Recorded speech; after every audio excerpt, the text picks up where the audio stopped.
Hello, everyone, and welcome. My name is Andrew. I'm Rach. Yes, you are. And we are Picture the Scene podcast. We are a true crime podcast aimed to put you, the listener, at the scene of the crime. Each week, we delve into the murky world of lesser known crimes from the UK and Ireland, and occasionally, we also venture into renowned cases from around the globe.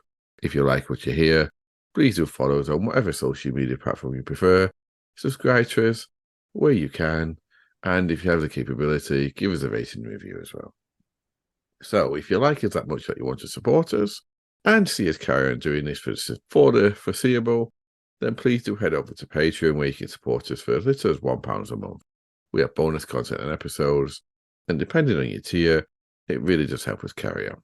And we've just recorded a welcome to Charlie Louise, what we placed back in episode 3, haven't we, Rachel? We have. So welcome again, Charlie Louise, a double mention. Yes, 9 weeks apart, though, to be fair. Whilst I was on mute, I was also saying, "Don't sound so enthusiastic." And I don't know what happened there. I was also saying, "Don't sound so enthusiastic, Andrew," but I can't remember at what point I said it. But at some point, I don't think you sounded very enthusiastic. Well, there you go, everyone. If I didn't sound very enthusiastic, I've just been told. But as with any true crime podcast, listener discretion is always advised, and today there is no exception. I hope that was enthusiastic enough, was it? It was. Yes. We do, where possible, now release our episodes a week early for our Patreon supporters. So if you want to hear next week's episode today, head over to Patreon. So, Rachel, how are you doing? I'm really good, thank you, Andrew. How are you? I'm good. Everyone, it was Rachel's birthday yesterday. Now, I know you're listening to this in maybe February, but it was Rachel's birthday on the 28th of November. So let's wish everyone wish Rachel a very happy belated birthday.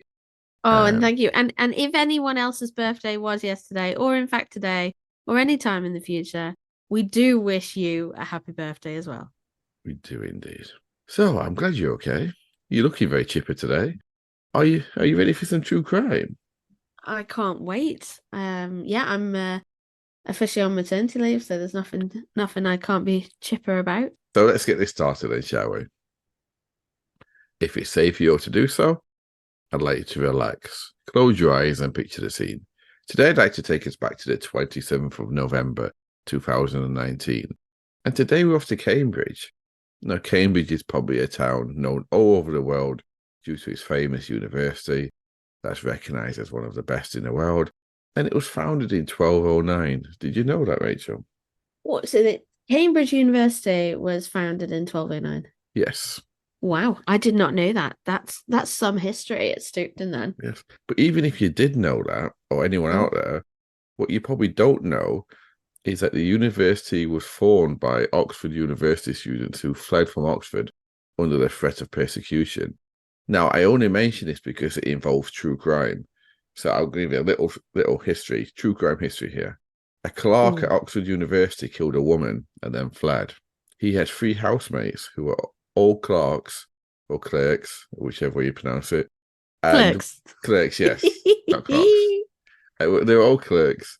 And when the authorities couldn't find a killer, and to cut a story probably as short as possible, his 3 housemates were basically hanged for a form of contempt. So this led to the other clerks fleeing the university and starting one up at Cambridge and one in Reading. Now, obviously, the Reading one must have died of death, but the Cambridge one's still going strong from 1209. So isn't that mad, though, that it's now like a major rival of Oxford? Yeah. When it was created from like Oxford alumni. Yes, indeed, yes. All based around murder. Love it. So Cambridge itself is more than just a university.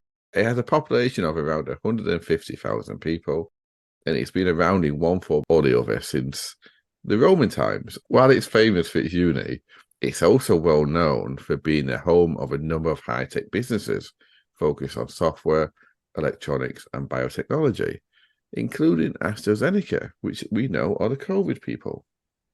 That is amazing. I did not realize it was on UK soil at AstraZeneca. How do I say it? AstraZeneca. That's right, yeah. Yeah. Wow. amazing. So on this day, though, it wasn't too bad a day for November. The temperature was... I just realised we're recording this on the 29th of November 2013, and the crime happened on the 29th of November 2019. Okay, we're not in 2013 for a start. That's a good 10 years ago. Oh, 2023, I mean. But that is spooky, the fact that we are recording on this date. And I take it that's completely by accident. Be the accident, yes. Dun dun dun dun. But anyway, shall we get back into the story so people don't Yes, complain? So please on do. this day, it wasn't too bad a day for a November day. The temperature was around 53 degrees Fahrenheit, which is around 11 or 12 degrees Celsius. There was no real wind or rain, so it was as good as it was probably going to get for that time of the year, Rachel. Now today, though, the temperature doesn't matter, as we're off to Denham Place in Cambridge. Now, Denham Place is located on Coleridge Road, and it's a supported living complex that hold people who had various medical or psychological conditions, which meant that they were unable to live alone without any additional help, but they could live alone with additional help. So even though the description of Denham Place says that it provides very, very minimal support provision of 1 to 3 hours per week, and that it should be the last step in a supported housing journey before clients are ready to move into their own flats and independent living, in reality, because a lot of the residents there had assured tenancies, without going into this and residential law too much, that basically means that tenants have more security in their homes than normal. So the authorities were reluctant to move people on from Denham Place who needed more care and support than they were designed to get there. So one example of one of these people would be Zac Jackson, who was 36 years old at the time in question, but he'd been living at Denham Place for 10 years, up to 2019. And so most definitely not the short term as it should have been. Zac, he had a number of mental and physical health conditions that meant while he could live at Denham Place, he couldn't by himself. His mental health conditions manifested themselves usually in the form of antisocial behavior, several emotionally unstable personality traits, and general misogynistic behavior. An example of how that manifested was the fact that he, on a daily basis, he would insult women. He would try to provoke random women, strangers to him, while he was out in the street or other public places. He would usually go up to a woman and make a disparaging remark about them. And if the woman would challenge him on what he said, he would respond by saying, "You heard what I said," before saying something else to the woman. If the woman would then leave or stop talking to him, he would classify this as a win. If they became aggressive to him to try to slap or punch him, for example, he would use that reaction as a way to reinforce his perception of women. So whatever outcome happened, it would basically give him a reason in his own head to carry on doing it. Oh, this doesn't sound good. No, but it was a mental health condition.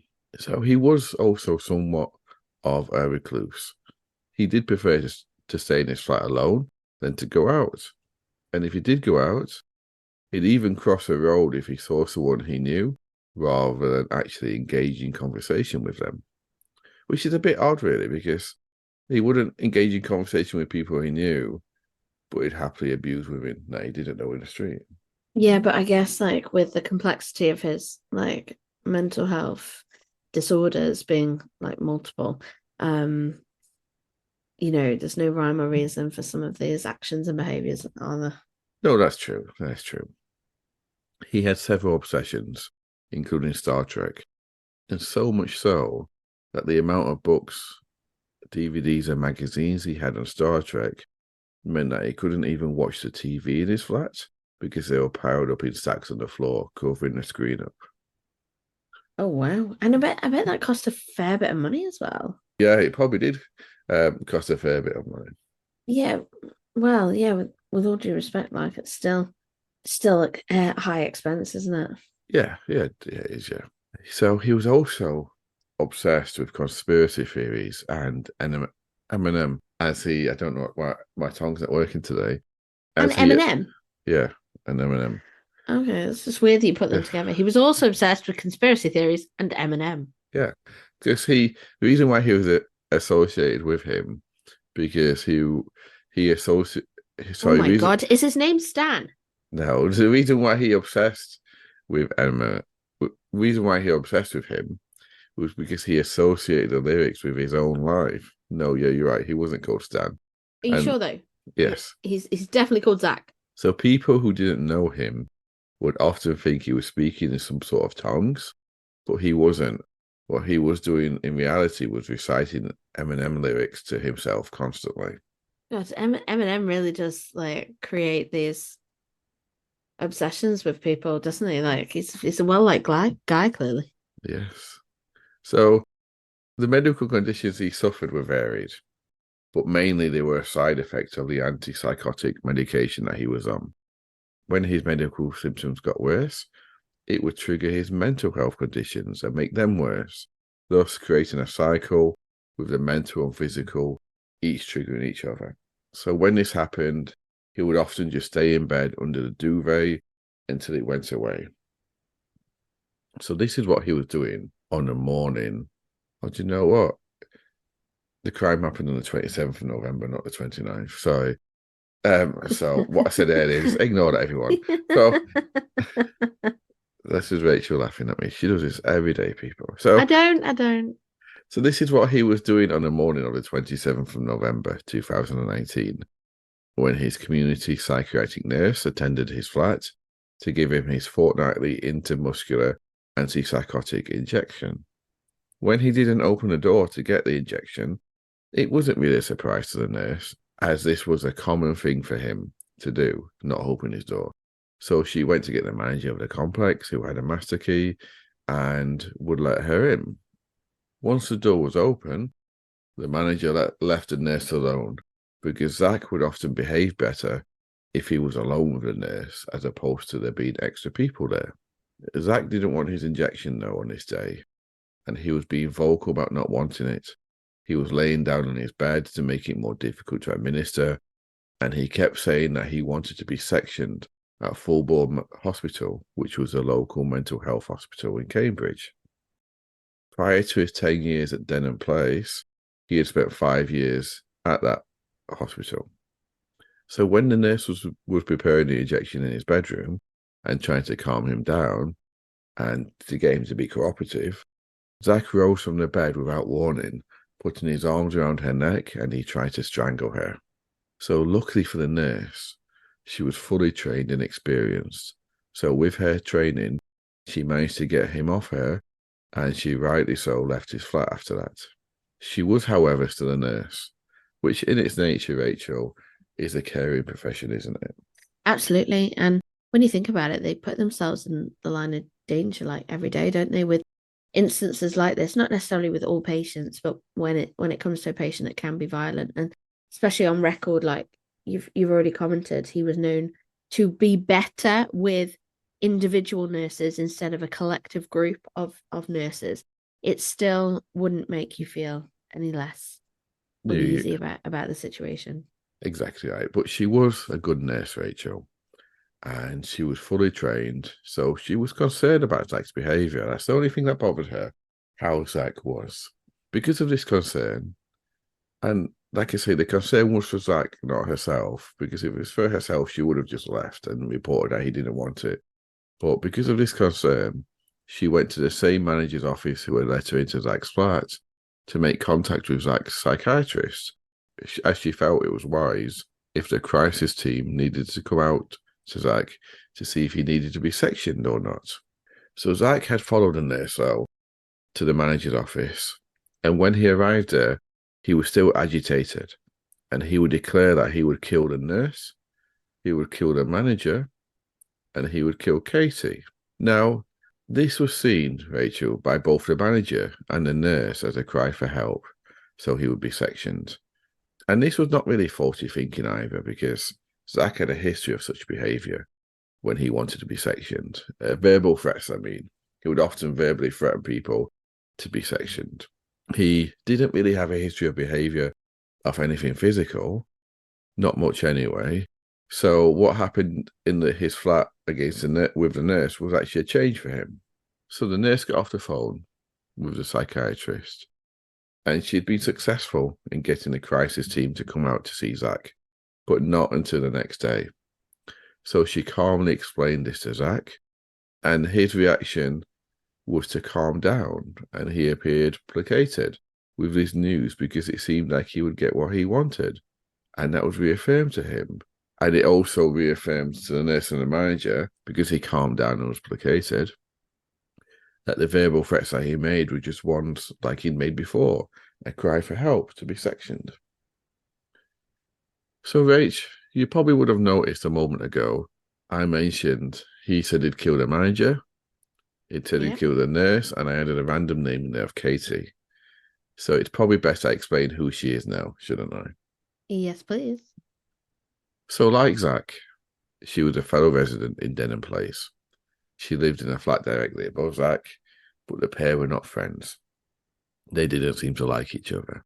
Like most of the residents in Denham Place, Katie had her own issues and battles that she was dealing with. She suffered from acute anxiety, and she also suffered from a literal belief and phobia that the sky was going to fall in on her. Oh dear. It wouldn't. How horrible is that?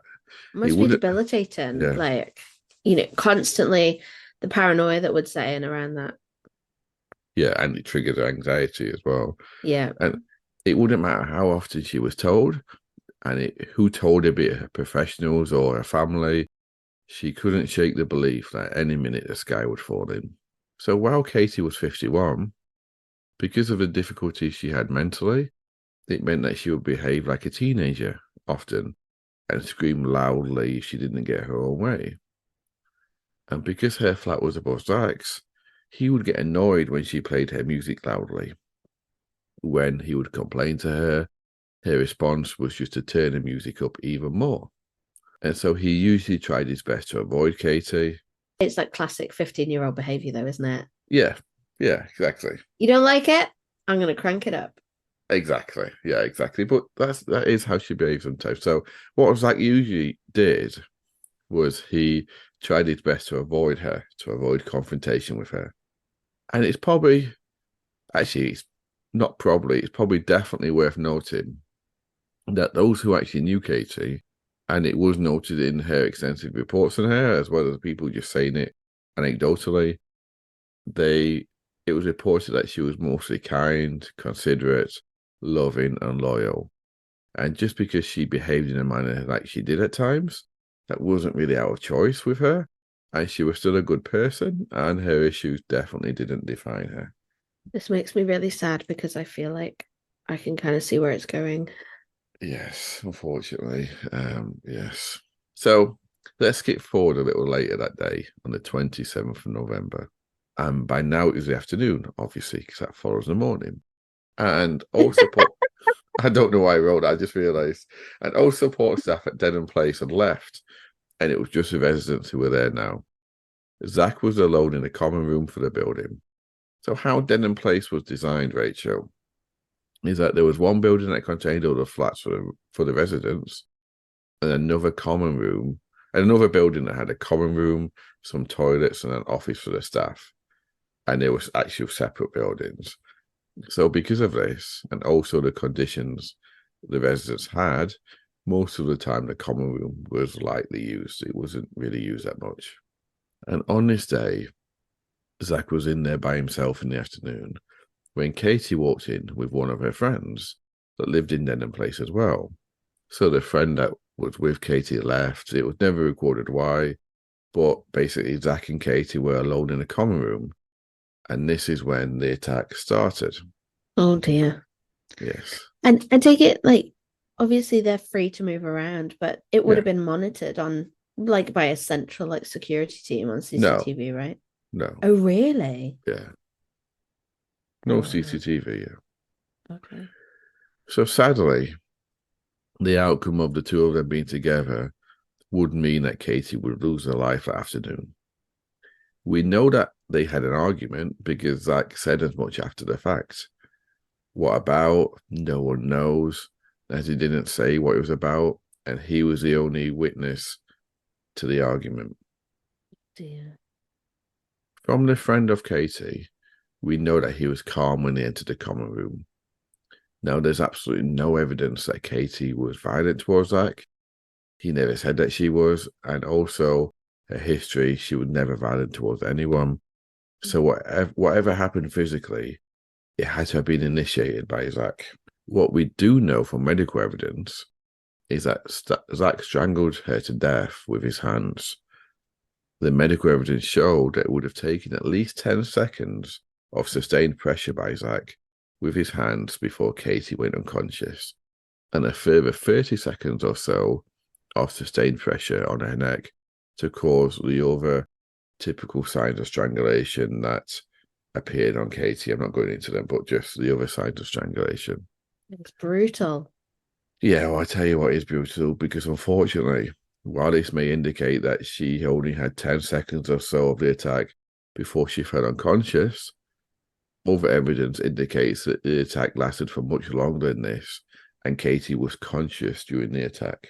Katie would be heard to shout, and it must have been loud for someone not in the room to hear it. She was heard to shout help 3 times. Oh dear. She also had considerable bruising on her arms that were consistent with them being gripped for a sustained period of time, i.e. being held down. And she had marks in her arms and body that were consistent with her trying to defend herself.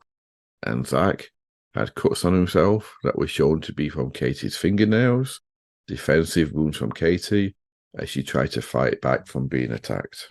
Oh dear. And also, when Katie had shouted for help 3 times, there was actually another resident who was using the toilet next to the common room, and he was the one that heard her shouting help. Now, he stated that there was no raised voices beforehand, and it was obviously a cry for help that he heard from Katie. Now, I'm just going to use his first name, David, just to make it easy to describe. Okay.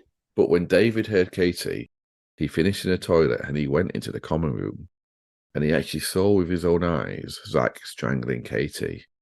Now, he told Zac to stop. Zac did stop, and he instead began threatening David, telling him he'll strangle him too, while approaching him with his arms raised as if he was going to. So you have to remember here, H, all the residents had different conditions, so we can't judge David for what he did.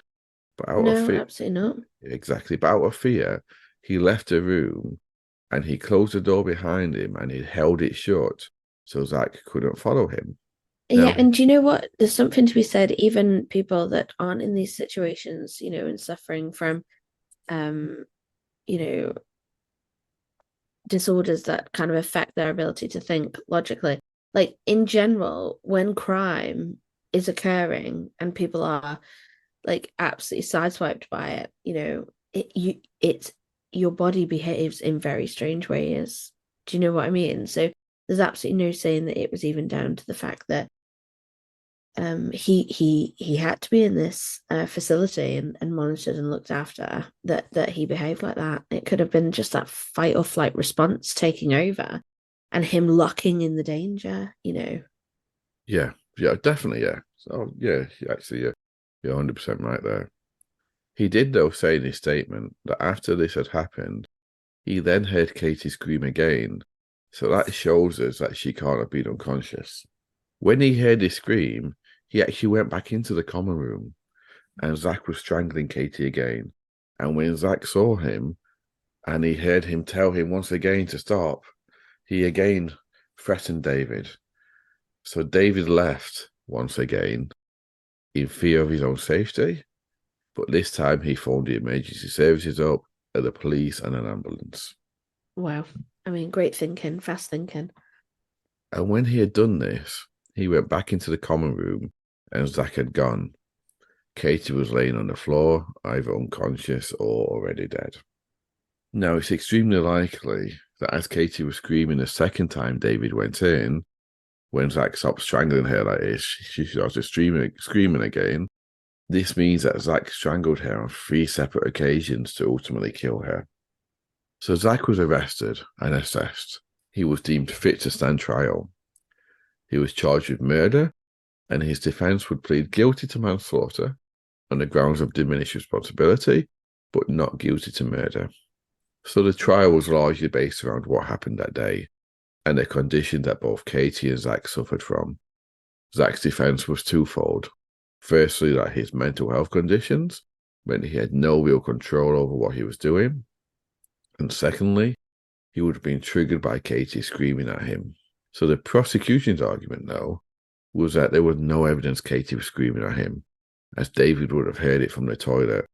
And the fact that Zac stopped and started again 3 times to carry on strangling her shows that he was in full control of what he was doing, and that is exactly what he wanted to do.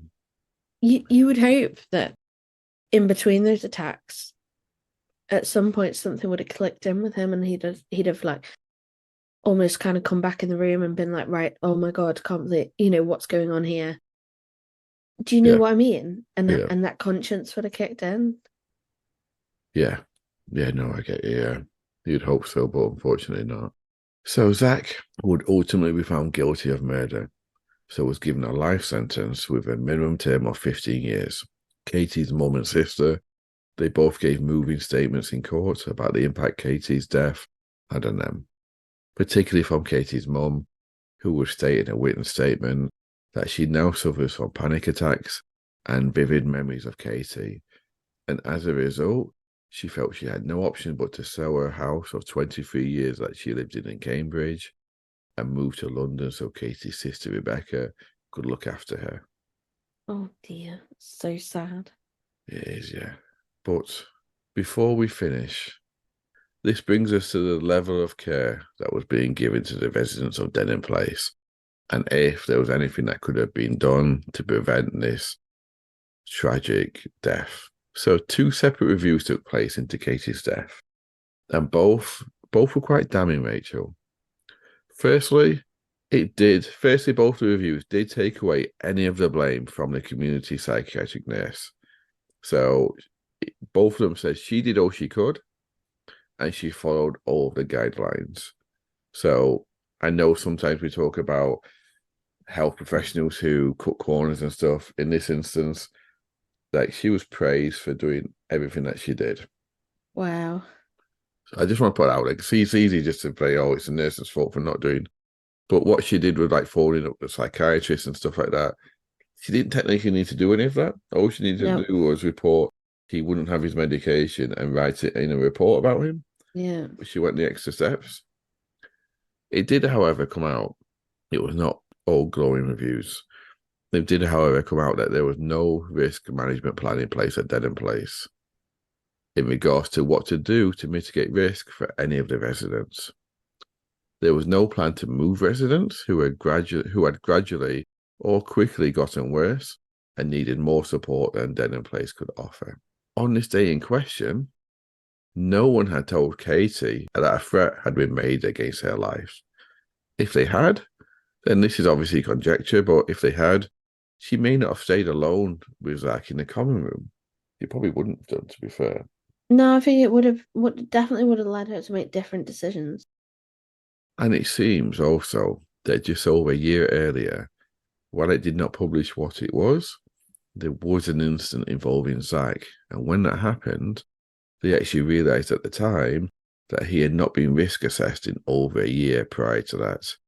And when that incident did happen, he was risk assessed, but then he was not assessed again when it should have been regularly up until after he had killed Katie, when he should have been. And inspectors also said that care and support plans were, and I'm quoting here, lacking in terms of being fit for purpose and up to date. And they found that there was often no clear correlation between the individual service support plans and the care plans of the local mental health trust.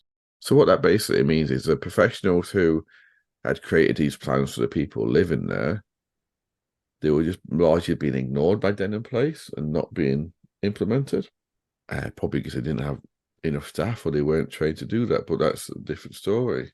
Mm-hmm. So a few months after Katie's death, the reports were published and various charities and bodies came out condemning the council and Denham Place, saying that nothing had changed there since her murder. But the council came out in response and it said it was satisfied sufficient changes had happened and were ongoing. I mean, who's right and wrong? Someone's got to be Yeah. in that situation. And actually, as well, like when you are looking at prosecuting someone and there are also failings in the system, like how are the people that fail to implement the changes not liable for prosecution in future?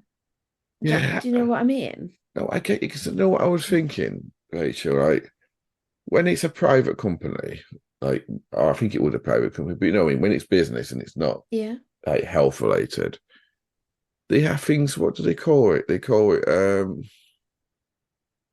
can't remember what they call it, but basically, like the chief execs and stuff, they can be held responsible for deaths and stuff that happens, Oh, can't they? Corporate manslaughter. corporate manslaughter. Yeah. Yeah. So if that can happen in a private world, where say someone has an accident on a workplace or something, why can't that happen in this situation? That's mad. Yeah. But I'm talking about like it's after the fact that someone has died.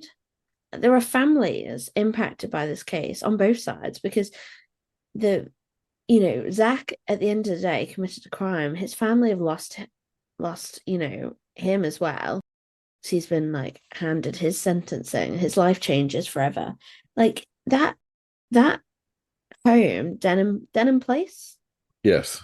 Yeah, they have responsibility to deliver the key changes that are required so that this does not happen again. Well, that's it. We don't know because like I think the charge was 100 voices. I could have that wrong though, but there's a couple of charges came out and a few bodies saying that they've done nothing to make any changes, and it was still as bad as it was. But then the council came out and said, no, we're satisfied that they've made enough changes and the changes are still ongoing. So who to believe here?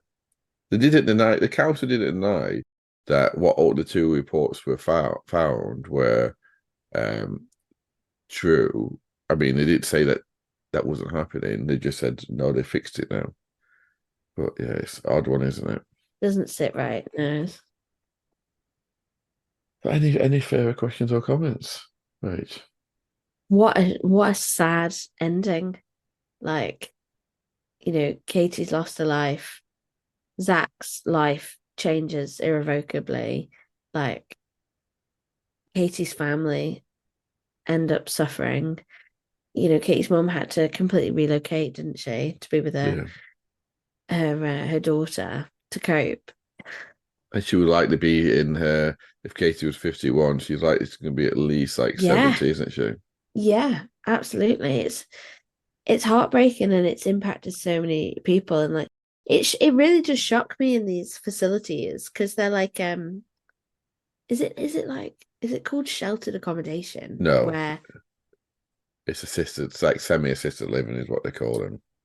yeah I I don't think think I don't think yeah they use the term sheltered anymore. sorry assisted living surprises me that they don't have the basics like CCTV footage in these facilities when there are people that can be, like you highlighted earlier, it was a surprise that there was no process in place for people that were escalating their behavior. That's clearly something that happens. Yeah. Yeah, it's common. So why wouldn't there be a need to have extra monitoring? Only, I'm not talking about privacy, like everyone's entitled to their privacy and their own personal spaces, but in a common area, shared area, why there Yeah, I wouldn't be think it that? comes down to money, doesn't it? Yeah, These maybe. places operate on like a tender basis, don't they? And so they have to show to be the most efficient. I'm not saying it's right, but I think that's what it comes down to. Plus these places also, and I can say this from experience of knowing people in my personal life, these places have a high turnover of staff because it's such Yeah. hard work, especially when they're doing stuff. Don't forget, this is supposed to be like a temporary place for people. Yeah, And good like point. Zach had been there for 10 years. Yeah. So, Oh no, absolutely. yeah, And you know what? I take my hat off to the people that do work in these places, I can only imagine how mentally draining it would be. And at times, like just like un unrewarding as well. If you're just being threatened or told off or shouted at or like constantly, managing these situations that are stressful. Yeah, I take my hat off to the staff that work in these places. But on the flip side, going back to what you said, if they had proper things in place, enough staff, and the right type of people in there, so it's supposed to be for people who were almost ready to live by themselves, then there wouldn't be those pressures on the staff, and the staff would stay longer and be able to give better care as well, wouldn't they? So, Yeah, yeah. um, and Heartbreaking though, isn't it? it is heartbreaking. And the reason I bring stories like this, people, is because we could be a true crime pod that brings you just all the well-known cases, and we do bring you well-known cases. We brought you one last week on actually Dale. Rachel always does a really good job in them, but you have to have that balance as well, don't you? If you We have to make awareness that crimes like this are happening and why. Yeah, absolutely. And the thing is, I like doing the bigger cases because I like kind of diving in, definitely from the research and discovery part of the script. I like diving further into the detail and not just scratching the surface with what you read and see in the papers or on the Yes. news. But I take my hat off to you looking at these cases that are less popular. They're not almost like headline worthy, are they? Which is a real shame because at the end of the day, someone's life has been taken. But yeah, the fact that you do bring us unique cases and dive into those kind of ones where we don't really know a lot about the victim, but you're bringing that information forward and helping us like understand what's gone on there is really nice. As Okay. nice as it can be. Yes. Shall I wrap this one up then, Rachel? Yeah, I mean, I know you don't like taking compliments, so yeah, let's go for it. I'll take that one on the chin. No, that's the wrong expression, isn't it? Anyway, I'll Yeah. let's wrap this one up. So, if it's safe for you to do so, I'd like all of you to relax, close your eyes, and picture the scene. So often we put our trust and our faith in these facilities to both look after the people who are placed in them, but also to safeguard everybody else. The question is, should we? And we've touched on that, but I'll let you think about that. So thank you, everyone, and we shall be back next week. Next week or next year. Dun dun dun dun. No, I'm like we're pre-recording this, guys. Yes. Yeah, so Um, don't worry, we'll be back next week. we will be back next week, yes. Okay, bye all.